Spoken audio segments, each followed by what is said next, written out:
Hello, and welcome to episode 2 of Regen Roulette. I'm Mike from Crane & Crane, and to my right is a man who is building statues of 80s rock stars out of brick. His latest project, Brick Wakeman, has actually sold for 3.3 pence. It's Ryan. It's a good profit. It is. I mean, you reclaimed bricks, so it's all in the coffers. Where am I reclaiming them from? Who knows? Who knows? I don't think the authorities are asking. So, hopefully you've seen the last episode and seen our 12 plucky young fangs that are going to be working their way through their career. Now, Ryan, you had a look at the first episode, didn't you? I did. And you've sort of made your own thoughts about some players. So we'll get into the game and we can explore those a little further. So here we are, the 1st of July 2019, a year from where we last spoke. And Ryan, you had a little look at the video. Which players caught your eye and which players did you think were perhaps not going to quite make the cut? I've got a soft spot for the South Africans. As if you know me in my football manager history, As I do. I've always enjoyed the South African league. On that note, actually, so I said on the last episode that him and Yeremeyev were a bit of a disadvantage because their leagues weren't loaded. As of the next episode, so I think the South African league has just kicked in, and I think the Russian league is kicking in like 2 weeks in game.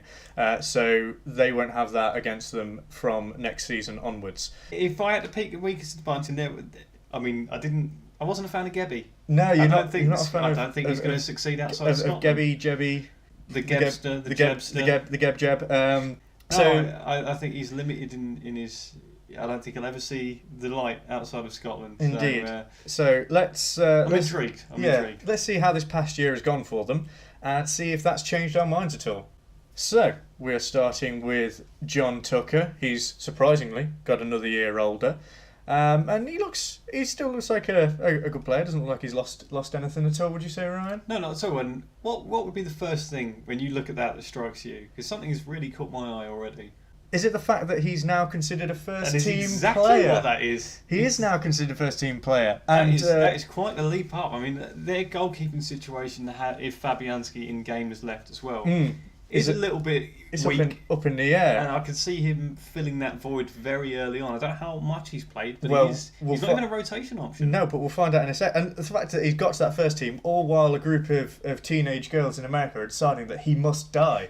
I don't know how he's managed to certainly overcome prioritise. He has. So let's see, how many games has he played? So he turned out 9 times for them last year, kept 5 clean sheets in 9 games. And he conceded 4 goals, yeah. Exactly. Now, and he was man of the match twice, don't overlook. Oh, I shan't. And as you can see, Swansea didn't actually go up. So is he now their bona fide number 1 goalkeeper? He is their number 1. He is their number 1 goalkeeper.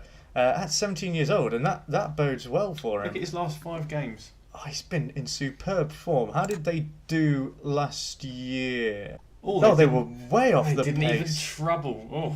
So he actually played... He played 11 times. 6 clean sheets. Why did he come on as a sub? Oh, maybe that's how he got his big break. Yeah. But yeah, over half of his games were clean sheets. I mean, I think that's a superb little... It's a great start. And I mean, he's a goalkeeper. They always develop later, and he's already a first team in a championship side. That to watch. He was both believe middle of the pack in our rankings. Maybe he's edged up a spot or 2. Perhaps he has.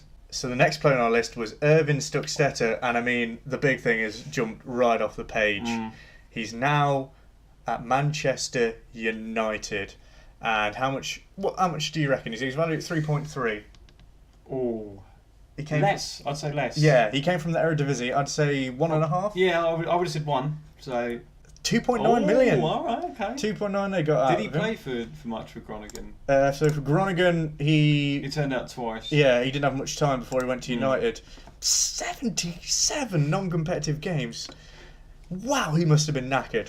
Jesus. He only scored 1 goal in that time. He's not a goal scorer, mate, but he's improved all round. His technical's getting better. He's already a great head of the ball. Some of those 9s and 8s are now 10s. Exactly, and it only needs to take the next step. He needs to work on that leadership as a centre back for me to really push it. But his natural fitness, I think he's got a lengthy career ahead of him. Now he's on the bench, but they've only got 2 players actually in there, so I don't think it's all come out in the wash yet. Appearance? He hasn't made his first team debut as yet. The problem with these players is that if they get this move too early and they have a few years of not breaking through, then that can stunt them. And what would you say he lacks for you? I would ideally like a bit more pace. That's exactly what I was thinking. Yeah, I'd like him to be a bit faster. His demeanour is a little bit low for me. Yeah, but I mean he's still only 17, so he's got a lot of. His jumping reach for his height at centre back a little bit low. He's not the tallest. I mean, I'd have been tempted to perhaps bring him a bit forward, maybe into a player a bit further forward, but we'll see if that move will affect him in the long run. I think his training facilities will certainly have improved. So that's a good point. His development will also benefit. Next up, Kennedy Garcia. So he's still at Vitoria, but he's moved to a rotation option. So he's moving up in the world. He's got a bit more pace that you're looking for. Again, not the best jumper. His heading is some of the best, but he's an excellent marker and tackler. Has he played a good amount? So he's played. He's played quite a bit in the cup. He's got 12 games under his belt. Looking at him now, do you see him progressing further? Just looking at him now, I know he's only 17. He has a good selection of stats. I don't see him developing well enough to really break out of outside of his continent, particularly. Yeah. I don't think he's someone that if I'm signing players, I look at and go, that's a real. I want him. Yeah, no, I'm determination perhaps. Yeah, and he's he's in his professional, favour. but yeah, we'll see.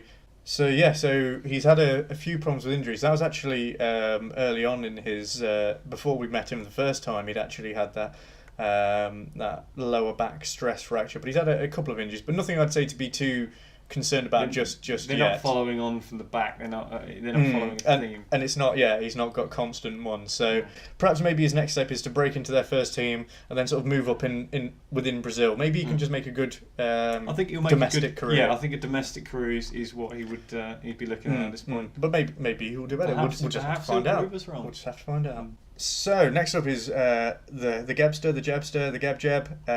Geb. Indeed. Now you were not a big fan of his. I still wasn't amazed by him, but I thought he was I rated him a bit higher than yourself. You did. Yeah. Now he's still only 16. He's a key player at Airdrie. Yeah. Where are Airdrie? Airdrie were in the third tier, but they've got promoted, so they're in the second division, which is so they're in a playable league now. So that might benefit him. I would have thought that by the end of the season, if he does all right.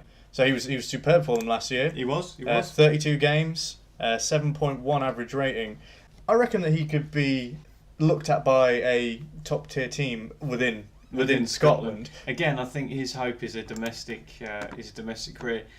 I'm not too sure. I think if he was worth more, it would be reflected. But I don't know. It may just be. It's an arbitrary thing. Yeah, but we'll see. Because I think that if in the next couple of years he can get a move to a Scottish Premier team, and I think he could carve out a domestic. And then career. if he can get a few caps under his belt, maybe get to one of the bigger boys, he can perhaps get the move south of the border. His one advantage for me is he's very young. Yeah, I could see. And he's huge. I could see him making a competent Premier League centre back in his future. I'm not saying he's going to be in the top clubs, but he could be someone that would do a job in the lower to mid table. I reckon he's got that. I'll tell you what, if I'm a striker in the Premier League, I'm delighted to become up against Graham Gebby at this stage in time. But yeah, but that's because he's still a child, pretty much. He's huge. He's bigger than me. I'll give him that. He's bigger than both of us. Yeah, that is true. But hey, let's see who's right, eh? Yeah. So next up is Andrei Yeremeyev. I nearly called him Alexei then, because he's very cross-eyed. I've just noticed. Oh, he is. Yeah. I don't trust someone with their eyes too close together. No, but he's worked his way up to a rotation option for CSK. I'm a big fan of his physicals. I think he looks a good player. Another one that I had ranked quite a bit higher than you. He is solid. My main concern is he plays as a wing back, and I just don't think he's not a natural left back. He's a natural wing back, and it's not an oft used position at this level. No, I'll give you that. My other concern is he, for a natural wing back, his crossing and his dribbling are poor. That is very true. He seems to be a defensive wing back, which is not something that you often see. Did you get any game time? No, he wasn't. He didn't get any game time. I think that he's still got enough about him for me to be a useful player. I think he may be one that, again, he might just spend his career in Russia and have a good career there, which isn't the worst thing in the world, of course, but it's not the superstar. It's not the pinnacle, but yeah. I think, do you know what? I may have underrated him somewhat in our discussions. I think he's better than a domestic Russian career. Mm-hmm. But I don't think he's better. I don't think he's a top level talent. Yeah, well, we'll see, and it's only 1 year down. He's still got a lot of years ahead of him. He's got a lot of time on his hands. Yeah. Yeah, so we'll see how he pans out. So another one that we differed on, but the other way around this time, you had Grant Miller rated quite a bit higher than I did, and I mean, on the face of it, I'm sort of wondering why, because he's an excellent all around player. I don't think there's really many weaknesses to his game. I think the only things that I mentioned before is maybe a bit too aggressive and a bit argumentative. But he looks a cracking player. He's already got 221 caps, but he still doesn't seem to have broken out the under-23s yet, which is one of the concerns that I did have. I wonder if he's made his competitive debut. Seemingly not. Has he got any? He did get a game in the cup, and he got a yellow card, which I expect to be a theme of his. He played. Is that 70 times? 70 times. He got 18 goals and 17 bad. Assists as well, to be fair to the lad. He's played well in 14 yellows and a red. It's just the one red in 70 games. All right, you've got me there. For me, next year is going to be a big year for him. If he doesn't break out the 23s, whether that be getting into the Stoke, cups, whether it be getting into the Stoke team, or perhaps he'll be loaned out or something like that, because he's 17 now. He's going to get loaned out. So that'll be something I think to keep an eye on. I'd like him to stay at Stoke for their facilities, because I think he'll get loaned lower. That is true, but only if he breaks into that team, and I think he should be in there really. But yeah, well, that's something to consider. Did they stay up Stoke?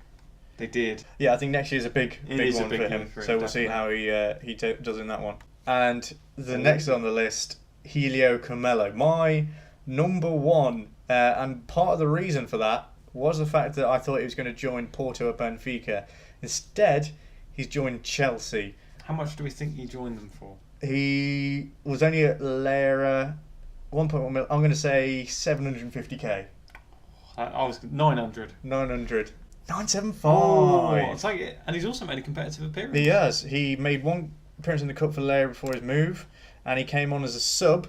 Didn't exactly set the world alight. Yeah, but he's in the league. He probably only played about 10 minutes. Yeah, indeed. So now I'm a little bit annoyed by this move, because as I say, I rated him really highly, and my thought was that he would go to a bigger club in Portugal, where they would develop him more. Whereas Chelsea, as we know, aren't exactly renowned for developing. Oh, he'll get farmed out on loan. Yeah, and that's my concern. I mean, it might work out for him, but you're not happy with that, with the direction he's gone in. No, I would have hoped he would have stayed. I mean, I can't blame him for chasing that dream. What is it that you like about him? I think that he's just got some. I really like his vision. The thing is, part of what it was his situation. But I like that he's got excellent vision, excellent technique, passing, sort of the stats that I would expect would take a bit of time to become better, are already at a really good base. He's got good technique, you said. Exactly. Are you then knocking him down perhaps a peg or two based on his move? Perhaps. I think it's a bit early, and I'd like to see what everyone else has got up to see if there's been any similarities with my other highly rated ones, or whether they've stayed the course. But I think that, because my other highly rated one, Stuckstetter, he's gone to United, and again, that's maybe the best move for him, because he was in the Eredivisie. But if they are highly rated, they are going to get these moves. No, of course they are. But it's whether they will pan out or not. You've got to hope he takes advantage of the facilities. Yeah, that's the main thing. You've got to hope that training is what pushes him to become a better player. So. Yeah. So here we have Roberto Breza, and the first thing that you can note, of course, is he hasn't moved, and I think we both agreed in our discussions that this was one player that almost certainly did need a move, and that hasn't materialised as yet, and I think it's shown that he seems to have not really progressed a great deal. I don't think he's progressed at all. His contract is still a youngster. He's not being paid. No, he's not great. He's got some under 20 caps, but I mean, for Canada, I imagine if I rocked up and told them I was 19 and they'd stick me straight in there. No birth certificate. No, just go, let's play some football, eh? That's Canadian for everyone that was wondering. See, I don't think he's that bad. I don't think his technicals are great. No, but I think he needs a move desperately somewhere. What's his appearances like? Has he turned out for the big T? So he turned out for TFC3, played 31 times. Maybe he gets his move next year and everything is all golden, but I don't think staying here is doing him any favours. I don't know about you, but he's certainly sliding down my order a little as a result of this. So, Robbie, sort it out, mate. So this was a man that you had very highly rated, young Tabby Mocker, and I just want to start off by saying his stats where he was lacking are already improving. The 10s where they used to be 8s and 9s. Look at it across the board. That pace has gone up. The acceleration's gone up already. Yeah. He's a key player at the Pirates. He is. And they have. I think you would be familiar with players that have been plucked from South Africa to turn into great players. Yeah. Well, I mean, if he's even a quarter of the player that Lucas Radebe was, he'll be one of the greatest to ever have stepped on the pitch. So I think we can all agree on that one. I see a lot of Stephen Pienaar in there. He has got, I think maybe not quite the vision. No, but he's faster. I think there's a lot of potential there. I really like how he's developing at what I would call a lesser club.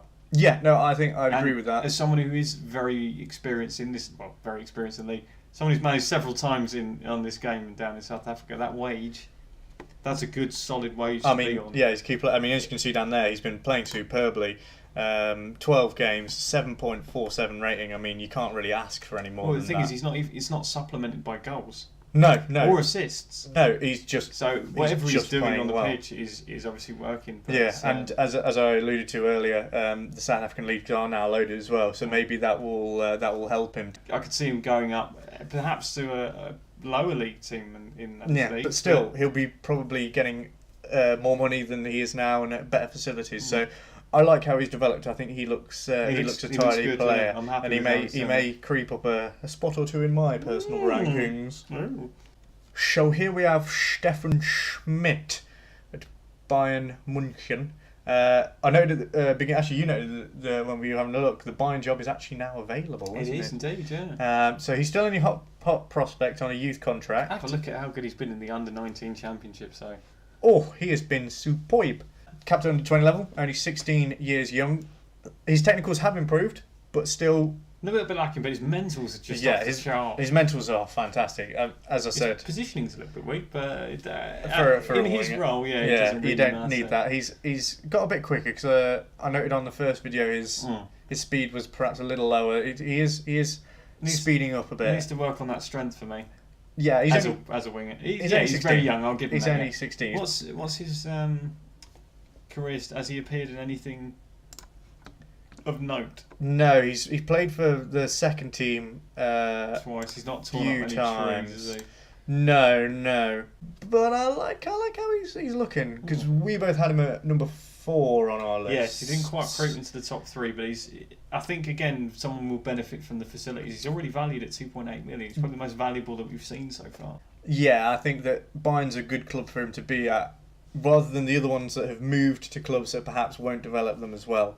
I think that him staying at Bayern and being at a club like Bayern is good for him. It will serve him well. Because he could get a move, he could get the games in the second team.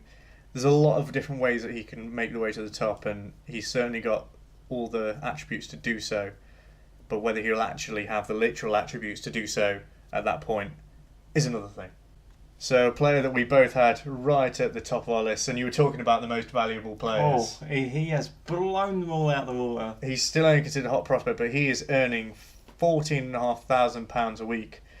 Now, Albert Hermans was at Montpellier, and I believe that I said in the last video that what would not be good for him is a move to a bigger club. Let's just roll the footage and see if that was correct. You don't want him to make a wrong move, go to too big a club and not play. Thanks, past me. Anyway, God, that was awful. Albert Hermans still looks a cracking player. He does, and again, some good performances in the under-19s. Really good performances there. Indeed. So, how much do you reckon he went for if he's worth 10.75 million? I'm going to say 8. I'm going to say 6.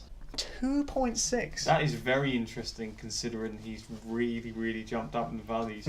And he didn't really do anything for Montpellier in 2 seasons. He jumped straight in their first team. I mean, he played a lot. Expectedly jumped in that first team, but perhaps his years didn't assist him. Yeah. lack of experience. Indeed, indeed. I don't think, if I'm being completely honest, I don't think based on his form he's justified that move. But No, and I don't think he's really. all that value, or he's not really improved. I don't think he's really improved. I mean, his stats were really good to begin with. He is wanted. I presume that'll probably be a loan move. I mean, unless Middlesbrough are gonna make some sort of crazy move, yeah, they're wanting him on loan, which I don't think would be the worst. No, I think I'd be move for very him. interested. Who's in charge of Borough? If it's still Pulis, then I don't think you should ever go there ever. But it is. It is. Oh, okay. Well, then. Well, I mean, there's no way he's going to usurp Grant Ledbetter, is there? So he might as well just give up and pack it up now. Absolutely. But yeah, I don't think that move hurts him as much as perhaps some others, because I think. I don't know. I think. No. Think, You know, if I'm being honest. Yeah. I think it almost stunts him. Been much better off at an Arsenal. Yeah, no, I can't argue with that, but I don't think. Well, I mean, he would have been their perfect signing in the Wenger years, but yeah, I don't perhaps think they're moving away from that now. Yeah, it's going to be very interesting to see how that stunts him. Last but not least, Federico Zanoli, who we both put right at the bottom, and I can't. He looks the same player to me. I wouldn't have signed him for a Serie B side for my first team. Yeah, he'd get into a C1 as probably one of the better players, but even then, he's not tearing up any trees. The lack of physicals. Yeah. There's He's no. just for loan. The lack of composure.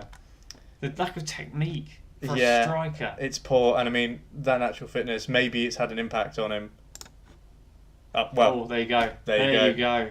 He did his cruciates in training, out for 6 months. I mean, he would have only just got back if that was in November. So yeah, he's not long been back. No, and his stats probably took a dive. We're probably seeing him at a low ebb here. Yes, I would agree. I'm loath to judge him then based on that. But even still, if a couple of those stats get raised by a couple of points, I still don't see him. If you do your cruciates at 17 years old, then you're in a bit of trouble. Yeah, that's your career almost. Yeah, I think all that he can hope for next season is to stay healthy, get a few games under his belt wherever that may be, and I would hope for a loan for him.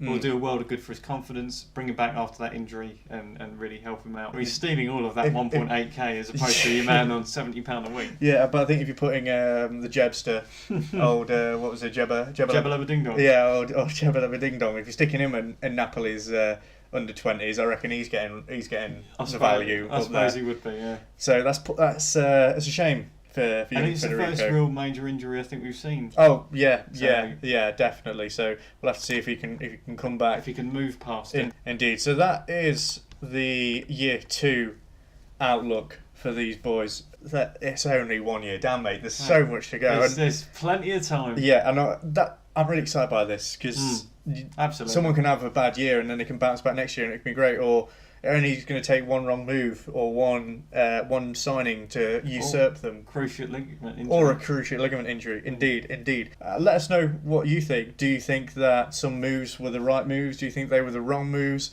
Who's impressed you? Who's maybe depressed you? Indeed, flattered to deceive. Let us know in the comments below. If you're enjoying it, please do drop a like. It just lets us know that you like what we are doing. And we'll be back with the episode soon. We'll join you again on the 1st of July 2020 in-game. We're not going to leave you hanging for nearly 2 years. And we will see you on the next one. But until then, I've been Mike. I've been Ryan. Take care.